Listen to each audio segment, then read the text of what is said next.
The Mesa, Arizona, community center crackled with a dry, electric hum that blistering June evening in 2025, the air thick with the scent of creosote and dust drifting through the open doors. Rows of folding chairs clattered under a crowd of desert locals retirees in sun-faded caps, their hands rough from years of labor.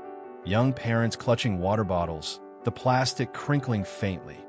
Families fanning themselves with flyers, the paper curling in the relentless heat. They'd gathered under the glare of buzzing lights to hear Kari Lake, the former news anchor turned political lightning rod, whose sleek blazer and razor-sharp Arizona twang turned the modest hall into a powder keg of restless anticipation. The space, usually a stage for swap meets and church potlucks, pulsed with a different fire tonight, as if the chipped tile floor braced itself for an explosion. Her voice sliced through the murmur's truth, freedom, taking Arizona back, her hands slashing the air like a broadcaster mid-rant. The crowd cheered unevenly, some hollering with fierce devotion, others shifting with quiet skepticism, the energy more jagged than the unified roars of her campaign heyday. Outside, the sun sank into the Superstition Mountains, a low growl of cicadas rising with the dusk. But inside, in the fourth row, a small figure sat coiled, a spark of defiance glowing beneath a mop of blonde bangs, her presence a subtle tremor against the room's simmering roar. 7-year-old Abigail perched on her chair's edge, her bangs swaying as she clutched a scuffed orange backpack to her chest, her sneakers swinging just above the floor. Her tie-dye shirt bright pink and yellow against the muted sea of khaki and denim shone like a flare in the dim light. Beside her, her unclean wiry man with a sunburned neck and a faded trucker had kept his eyes on Lake, his calloused hands resting on his knees, his jaw tight with a mix of curiosity and unease. Inside Abigail's backpack wasn't a toy or a snack, but a tattered notebook, its pages a chaos of red crayon questions she'd scribbled under the flicker of a porch light, born from a lie she couldn't swallow. "You don't have to say it, Abby," he'd grumbled as they'd left their trailer that evening, the gravel crunching underfoot, his voice rough with doubt. "She's a big talker." But Abigail's blue eyes had blazed, her grip tightening on the straps until her knuckles whitened. "I gotta call it," she'd said, and he'd seen a sharpness in her he couldn't dull, a sharpness honed by a promise that didn't hold. 2 months ago, Abigail's trust had cracked. Her best friend, data mechanic named Rick, had lost his shop after a tax break. Lake had hype never came through. Leah VYing him jobless, and their family scrambling. Abigail had overheard her uncle and his buddies at the diner, their voices low over coffee mugs. Lake said she'd fix it, but it's all hot air, one had muttered. Folks like Rick are sunk. She'd lain awake that night, staring at the cracked ceiling, wondering why the lady on TV kept smiling while Rick's tools gathered dust. She'd grown up on her uncle's tale stories of honesty building a better life, of leaders who meant what they said, but Rick's empty garage, the way her friend cried at recess, didn't match. She'd started scribbling in that notebook stick figure shops, question marks then words, short and fierce, until they shaped the one she carried now, a challenge she needed to unleash. Lake stormed through her speech with the polish of a TV veteran. Border security, election integrity, no more lies, her dark hair bouncing as she grinned, drawing whoops and scattered applause. She spoke of draining the swamp, of fighting for the little guy, her voice a steady drumroll of defiance as she painted a future of unvarnished truth. Abigail watched, her stillness uncanny for a kid her age, her fingers tracing her backpack's frayed zipper, her eyes tracking Lake's every move, the way her hands danced like a news anchor, the way her grin stayed wide, a mask she couldn't trust. The crowd stirred, some leaning forward with fervor, others slumping back with a cynicism born of hard summers and broken promises. A retiree in the back fanned his face, muttering about pensions. A young dad beside him clutched his bottle, his sigh thick with heat. But Abigail sat like a hawk, her breath tight, her heart pounding as she waited for her shot. The moderatora, lean man with a clipboard and a tight smile, called for questions, and the room surged to life. Hands rosy, a trucker grumbling about gas prices, his voice rough with diesel. A teacher asking about schools, her tone sharp. A retiree fussing over health care, his cap slipping as he spoke. Lake answered each with a loud, practiced flare stats about arrests, jabs at woke nonsense, a nod to Arizona grit. The crowd cheered politely, some hollering, others exchanging glances that hinted at doubts unasked. The responses slick but not deep, like a monsoon that didn't soak. Abigail's uncle glanced at her, his hat shadowing a worried brow. "You sure, Abby?" he whispered, his hands flexing on his knees. But she shook her head, her bangs bouncing, and slid off her chair with a soft scrape that cut through the hum. She shuffled forward, her sneakers scuffing the tile, her steps steady as she wove through the tangle of legs and chairs to the microphone stand. The crowd didn't notice at first, their focus still on Lake's latest rant, something about rigged systems, but then heads swiveled, eyes narrowing as this tiny figure emerged. Whispers buzzed, "Who's that kid? What she got?" "She's small." Their voices a low rumble that grew as she reached the front. She stood there, dwarfed by the mic, her orange backpack a shield against the swell of stairs. The moderator faltered, his clipboard trembling, his mouth opening to redirect, but Abigail raised a small hand, claiming her turn with a quiet fury that hushed the room. The chatter faded, a taut silence settling like dust after a storm, every creak and sigh swallowed by the stillness. Lake paused, her head tilting, her sharp gaze softening with a flicker of amusement as she leaned on the podium. "Hey there, kiddo," she said, her twang smooth and teasing, a grin tugging at her lips. "What's up?" Abigail unzipped her backpack, pulled out her notebook, flipped to a page marked with a lightning bolt, and took a shaky breath. "MS. Lake," she began, her voice small but a whip. "You say you tell the truth, so why'd my friend's dad lose his shop when you promised he'd be okay?" The words struck like a spark in dry brush, clear and searing, shattering the calm with a truth too raw to duck. Lake's grin froze, her eyes widening, her hands tightening on the podium as the crowd gasped a sharp, collective inhale that sucked the air dry. Her face, a fortress of polish and pluck, buckled shot-carved VYing lines across her brow, unease flickering in her gaze, a crack she couldn't hide in that moment.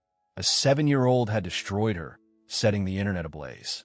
The silence stretched, hot and heavy, a wildfire's edge creeping through the Mesa hall as Abigail's question hung in the air, its simplicity slicing through the gloss of Lake's rhetoric. It wasn't just a kid's query, it was a shard of reality piercing the heart of her platform, a plea wrapped in crayon that demanded more than sound bites.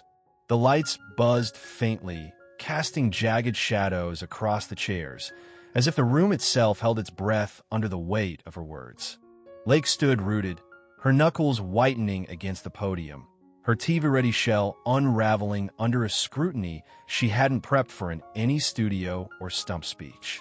Her eyes darted to the crowd searching for a quip, stalling for a lifeline, then snapped back to Abigail, who stood firm, her notebook clutched like a blade, its red scrawl a quiet cry against a promise broken.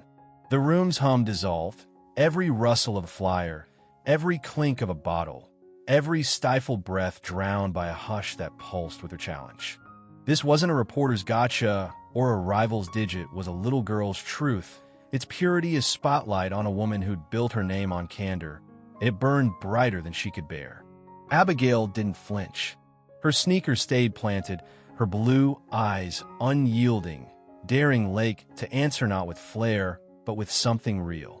Her uncle sank lower in his chair, his hat slipping as he rubbed his neck, caught between pride and dread for the blaze his niece had ignited. Whispers flared, she nailed her. "What's she gonna say?" "That's brutal." Their voices a low, urgent buzz that swelled and then hushed as the moderator waved them down, his clipboard shaking like a leaf in a gust. Lake cleared her throat, a rough, halting sound that broke the silence, and ran a hand through her Hyra reflex, a lifeline she grasped as the room waited. "Well, that's a zinger, huh?" she said finally, her twang quieter now, stripped of its anchor desk snap, the bravado fraying into something unsteady. The crowd leaned forward, their bodies a sea of tilted heads and wide eyes, sensing a fracture in the woman who dominated headlines with unshakable swagger, a crack that widened with every second she struggled to fill. She took a deep breath, her chest heaving under her blazer, and met Abigail's unflinching stare with eyes that flickered, just for a moment, with something unguarded doubt, perhaps, or a truth she dodged. "I've been on the air since I was young," she began, her voice softening into something raw, almost hesitant, telling stories, calling it like I saw it hot that'd carry over when I ran. "Arizona's my home, and I swore I'd fight for it." Her words trailed off, and for a heartbeat, she wasn't the brash candidate who'd rallied crowds, just a woman peering into a past that didn't match the present she'd pitched. The crowd held its breath, the retiree in the back pausing mid-sip, the young dad's bottle stilled in his hand. Every eye locked on Lake as she stood suspended in her own tale. Abigail tilted her head, her bangs swaying gently, her silence a quiet demand that pressed Lake deeper into the moment. "I've got a daughter a bit older in you," Lake continued, her voice steadying but laced with a tremor she couldn't mask. "She's my rock, asks me tough stuff all the time. A while back," she faltered, her throat bobbing as she swallowed hard, her hands tightening on the podium until the wood creaked. "My brother, Tom, ran a little garage in Phoenix. I promised tax cuts, said we'd keep guys like him afloat. But the bill got gutted, and he lost everything. He called me crying, said you said it'd work. I told him I'd keep pushing, thought my voice was enough. But looking at you, Abigail." Her voice broke, a sharp, brittle crack that echoed through the hall, and she looked down, blinking hard against the sheen in her eyes, her polished mask slipping as she fought to steady herself. The crowd gasped, a jagged wave of shock and recognition that rolled through the chairs like a gust over the dunes. A teacher in the front row pressed a hand to her mouth, her sob muffled but piercing. A trucker muttered "damn" under his breath, his cap shadowing a clenched jaw. A young mom in the back clutched her bottle, her eyes glistening as she nodded slowly. Abigail's uncle looked up from his hat, his sunburned neck trembling, a tear streaking down his cheek to drip onto the tile, Leah vying a dark spot that spread like ink. Lake's words weren't just an answer, they were a confession, a crack in the armor of a woman who'd built her name on unshakable truth, and they landed with a force that destroyed her facade, sending clips racing across the internet. Lake pressed on, her voice firming but hollowed out, as if the admission had drained something vital from her. "We're battling cutin' taxes, fixin' the mess, calling out the liars. I've shouted it loud, ain't backing down." The words rang thin, a broadcaster's echo drowned by the vulnerability she'd let slip. Abigail's brow furrowed, her hands tightening on her notebook until the pages crinkled, her lips pressing into a line that said she wasn't here for noise, she wanted truth, something to hold when Rick's shop stayed dark. The crowd sensed it too, their murmurs shifting from awe to unease, a restless energy bubbling beneath the surface as they waited for more, phones already out, recording the meltdown. The moderator edged closer, his clipboard clutched like a shield, his tight smile twitching as he prepared to cut the thread. But Lake raised a hand, a sharp gesture that stopped him cold, her heels scuffing the tile as she stepped from the podium, abandoning its safety entirely. She crouched before Abigail, her blazer brushing the floor, her sharp edges blurring into something softer, almost fragile. "What's your name, honey?" she asked, her voice a whisper now, barely audible over the cicadas but heavy with intent. "Abigail," she said, steady, fierce, a quiet strength blooming beneath her breath. Lake nodded, a faint smile breaking through the cracks, her eyes shimmering with something raw. "You're a firecracker, Abigail, braver in me, braver in most." Soft claps rippled through the crowd, fading as the air thickened, heavy with expectation, cameras rolling. Abigail shifted her weight, her sneakers scuffing the tile, and looked up at Lake with a clarity that cut through the haze. "Uncle says truth means keeping your word," she said, her voice a clear chime that sliced through the quiet like a bell over the desert. "So why'd you promise stuff you didn't do?" Lake rocked back, her face crumpling a flash of a woman destroyed. Not a fighter, her polished soul vying into something human and frail. The crowd caught its breath, a teacher's sob breaking free, a trucker's fist clenching as he nodded, the weight of Abigail's words pressing down on every soul in the hall. Lake stood slowly, her movements deliberate, her hands flexing as she turned to the crowd, her gaze sweeping over them with a heave-ness that hadn't been there before, a shadow of guilt and resolve mingling in her eyes, the internet already lighting up with the Abigail versus Lake. "She's got me dead to rights," she said, her voice louder now, cracked but rising, cutting through the murmurs like a gust through the saguaros. "I've been talking truth, fighting, say, in Arizona, but if kids like Abigail see through me, if Tom's shop's gone and I didn't deliver, then I've been lying to myself. I've let him down." The room erupted gasps, sharp as thunder, sobs spilling from throats too tight to hold them, a swell of disbelief that crashed over the chairs like a flood over the flats. A retiree leapt to his feet, his hands clasped as sweat glistened on his brow. A young dad pounded his bottle, his damn right a growl that rumbled through the chaos. A mom clutched her kid, her whispered "she's done," lost in the din but etched in her glistening eyes. Abigail's question had become a wrecking ball, smashing through Lake's facade with a truth too real to dodge, and her admission had set X and TikTok on fire, clips racking up millions of VYUs. The Mesa hall quaked now, a wildfire roaring from Abigail's spark, fanned by Lake's unraveling into a blaze that consumed every corner of the space. She stood exposed, her blazer wrinkled, her hands flexing as if grasping for a stance she'd lost, the internet buzzing with Kari Lake destroyed, and 7-year-old enter. Abigail held her ground, her tie-dye shirt a flare of quiet courage against the dimness, her notebook a banner of a challenge that had flipped the night into chaos and reshaped it into something raw and VY-real. The crowd was alive, tears streaked sun-worn faces, tracing paths through the dust of long days. Hands clasped in tight, desperate grips, knuckles whitening. Eyes blazed with shock, awe, and a dawning resolve that flickered like embers catching wind, phones capturing every second. Her question, "Why'd you promise stuff you didn't do?" had torn Lake apart, peeling back layers of bravado to reveal a bleeding heart beneath, and Lake's "I've been lying to myself" had turned a room into a trending topic overnight.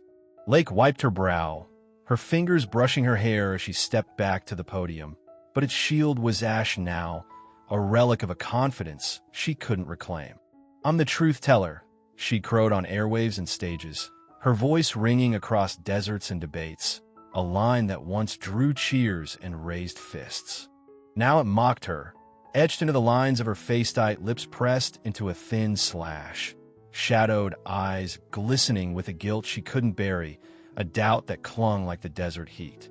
The crowd felt it too, their murmurs swelling into a storm soft at first, a ripple of "she's right," and "what now?" Then louder, a chorus of voices clashing in a symphony of frustration and awakening, hashtags like the Abigail truth trending worldwide. A trucker stood, his cap taut across his brow, his gravelly mic job too, cutting through the noise. A teacher beside him rose, her sob breaking as she nodded, her "she lied to us" a whisper that carried. A young dad in the back slammed his bottle down, his muttered "this ain't truth," a plea that hung heavy, already memed online. Abigail's uncle leapt up, pulling her close, his hat tumbling as he pressed his lips to her bangs, his wiry frame trembling with pride and heartbreak. "You're my warrior, Abby," he choked out, his voice breaking as tears fell, dripping on her shirt to leave dark spots on the tie-dye. Abigail nodded, patting his arm with a tenderness beyond her years, her blue eyes locked on Lake, glistening with a quiet steel that refused to bend, her face now a gif looping across platforms. Lake crouched again, her heels brushing the tile, and reached out with a shaking hand. Abigail took itiny fingers curling into her trembling palm, A bond forged in the wreckage of a night neither had foreseen, captured in VY, slow-mo. "You've wrecked me, Abigail," Lake said, her voice thick with awe, cracking under the weight. "Don't ever stop cutting through, okay?" Abigail smiled, soft but real, a curve of her lips that lit her face like dawn over the mesas, already an iconic still. "Rick wouldn't," she whispered, her words a dagger and a lifeline, and Lake froze, Tom's echo fueling the online frenzy. She stood slowly, her heels scuffing as she rose, and turned to the crowd, her voice rising, raw and unshackled, cutting through the chaos like a flare in the dark. "This ain't just my fault," she said, fierce and trembling, her hands slashing the air as if to carve the words into the walls. "It's ours, all of ours. Kids like Abigail see the holes while we spin tales and chase votes, while we let folks like Tom and Rick crash. She's destroyed Mesa. Why ain't we destroying the lies together? Why are we letting promises rot when we can own up?" The room exploded. Applause thundered like a monsoon. Shouts tore from throats raw with emotion. Chairs clattered as people leapt up in a swell that shook the floor, phones flashing like lightning. A teacher stood, sobbing, clapping until her hands bruised. A trucker pounded his fist, his dam straight, a growl that rumbled through. A young mom lifted her kid, her yes, a chant that wove into the roar, clips hitting millions of likes. Strangers embraced retirees with parents, truckers with teachers' voices clashing in a cacophony of "We've got to change, she's toast, Abigail's queen," and Abigail stood with her uncle, a fragile spark now, a blazing torch lighting the night, her face trending on every feed. Lake raised both hands, stilling the storm with a gesture that trembled but held, her face a battlefield of ruin and fire, cheeks streaked with sweat, eyes alight with a purpose that burned through the haze, her meltdown already a top-rated thread. "Tomorrow, I'm back at it," she said, steady but shaking with resolve, "not just to tuck him in with kids like Abigail, families like yours, workers, dreamers, all of you, and we're fasten this together. Truth ain't a slogan, it's a reckoning, and I'll be damned if I don't start now." The crowd roared, a tidal wave lifting the roof, claps sharp as thunder, cheers ragged with hope, tears streaming down, faces lifted in defiance and unity, and Abigail's uncle hoisted her onto his shoulders, her tie-dye shirt soaring as she waved her notebook like a flare against the dusk, her image now a VY legend. People stood linked by a shared shock, a fragile hope blazing into something fierce, their applause a vow to rise, to call out, to rebuild, the internet buzzing with "Abigail just ended Kari Lake and 7-year-old goat." As Lake stepped back, her shoulders slumped but her eyes burning, the room pulsed with a truth that wouldn't fade. A 7-year-old had destroyed a titan, not with venom, but with a question too true to duck, and the internet couldn't stop talking about it. "Thank you, Abigail," she said, lost in the din, "for tearing me down." Abigail nodded, bangs bouncing, and whispered to her uncle, "Rick be proud, right?"